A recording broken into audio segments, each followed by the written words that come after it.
10월 11일 이 구청장 보궐선거가 열릴 서울 강서구죠.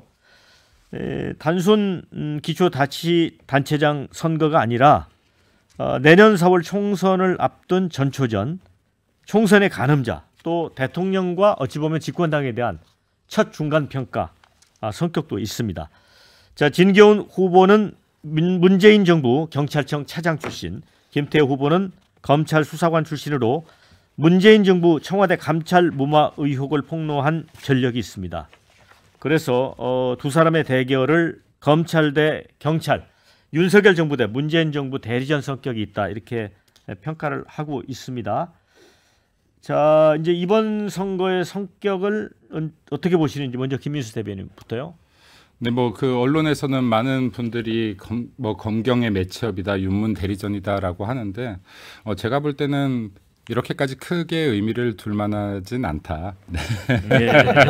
네, 한 지역에 국한된 보궐선거일 뿐이고 너무 결과에 부담을 느낀다면 아닙니다. 저는 국민의힘이 이긴다고 내기해도 좋습니다. 국민의힘이 이긴다고 봅니다. 근데 사실 지난 총선 21대 총선을 앞두고도 보궐선거가 있었었거든요. 근데 이제 그 결과들이 크게 영향을 미치진 않는다. 그리고 아직 선거까지 많이 남았다, 기간이. 그리고 이번에 진짜로 그 의미 있는 것은 강서구의 구민들께서 강서구의 이제 새로운 발전을 택할 것이냐, 아니면 지속적인 이런 지체된 상황들을 택할 것이냐는 문제지, 이거를 뭐 정치적으로 전국 단위로까지 확대해서 해석할 필요는 크게 없을 것 같다라는 생각도 또 듭니다. 네. 저는 혼란 대 안정의 어떤 대결이다라고 봅니다. 애초에 보궐선거 열린 게 이분의 대법원 유죄 판결 때문에 열린 거잖아요. 이 혼란을 초래한 본인이 다시 나왔다는 것 자체가 기가 막힌데 근데 제가 봤을 때 이분 당선되면 또 위험할 수도 있어요. 선거법 때문에. 본인이 자꾸 공익신고자라고 주장하고 다니잖아요. 근데 어제 제가 그저께인가요? 대법원장 청문회 보니까 대법원장 후보께서 그러더라고요. 그런 주장하고 다니면 나중에 선거법으로 위험할 수 있다, 뭐 이런 취지의 얘기를 하더라고요. 왜냐하면 허위사실 유포하는 거잖아요. 그래서 그런 얘기하고 다니면은 미래에도 다시 혼란을 가져다 줄 수 있기 때문에 혼란과 안정의 대결이라 생각하고요. 그리고 이분은 그때 대검 감찰 결과를 보면 건설업자 등으로부터 뭐 12회 이상의 골프 접대 및 향응수수, 본인이 감찰해야 할 대상 기관 과기부죠. 여기에 본인 5급 사무관 자리 셀프 인사청탁, 경찰청 부당 수사 개입, 이런 의혹들 대검 감찰 결과가 나왔거든요.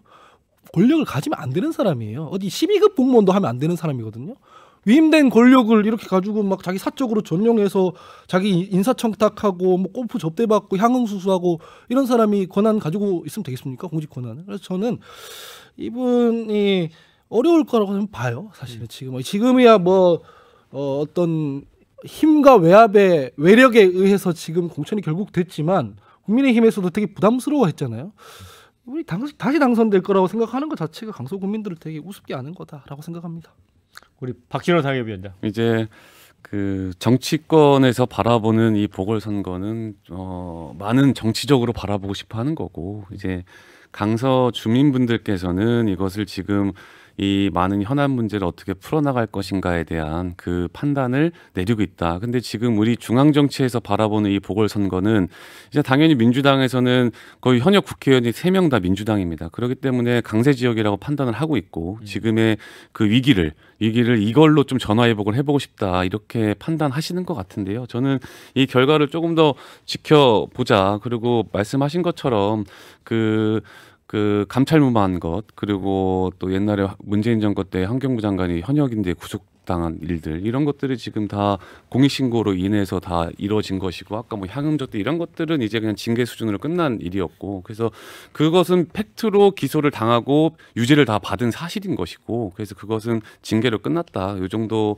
이야기로 저는. 근데 과연 이 이야기들을 가지고 강서 구민들이 이 선거에 투표하는 과정에서 그것까지 생각을 하셔야 되는지. 저는 한 가지로 좀 규정하고 싶은 게, 강서 구민이 그렇게 우스운지 모르겠어요. 그러니까 떡을 조금 갖다 주면 자존심 상하게 낼름낼름 먹는 게 강서 구민이냐, 그런 주장이거든요. 그러니까 저는 윤석열 정부가 지금 도박을 벌이고 있다. 결국에는 국민의힘을 볼모로, 그걸 아셔야 돼요. 국민의힘 김기현 대표를 굉장히 곤란하게 한 공천입니다. 그러니까 애시당초 국민의힘이 김태우 후보를 여기엔 뭐 공천하겠다라는 소리 돌 때 되게 난감해하면서 반대했던 입장이 있었잖아요. 다 기억하실 겁니다. 그런데 윤석열 대통령이 사면을 해주면서 3개월 만에 대법원에서 이게 유죄 판결을 받았었는데 그 사람 사면해서 다시 내보냅니다. 이거 누가 봐도 비상식적이잖아요. 그리고 국민의힘도 그걸 비상식적인 걸 알았어요. 근데 그게 용산의 힘에 눌렸죠. 이거는 지금 김태호 후보는요, 강서구에 용산의 윤석열 대통령의 판돈 같은 겁니다. 강서구에서 성공을 하게 되면 이번 총선에서 이 모든 주도권을 용산이 가지고 공천권을 흔들 수 있는 판돈이에요. 그리고 만약에 실패를 해도 이 책임은 윤석열 대통령이 지지 않습니다. 왜? 대통령실은 공천을 안 해도 원래 하면 안 되잖아요. 그냥 뒤에만 있는 거예요. 암묵적으로 공천은 국민의힘이 했습니다. 공천 누가 했어요? 김기현 대표가 했죠. 그 책임 누가 집니까? 국민의힘의 김기현 대표가 지는 거예요. 결국에는 이래도 윤석열 대통령은 좋고 저래도 좋아요. 김태우 후보가 져도 좋고 이겨도 좋습니다. 왜? 지게 되면은 결국에는 김기현 대표의 책임론을 물어서 당신의 공천, 국민의힘 공천은 이런 식으로 능력이 없어. 앞으로 용산에서 개입해야겠어라는 암묵적인 압박이 되는 거거든요. 그런 명분을 쌓기 위해서 김태우 후보는 강서구민을 볼모로 한 판돈일 뿐이다 라는 측면에서는 이런 식의 공천을 해서는 안 된다. 저는 그런 말씀 드리는 거예요.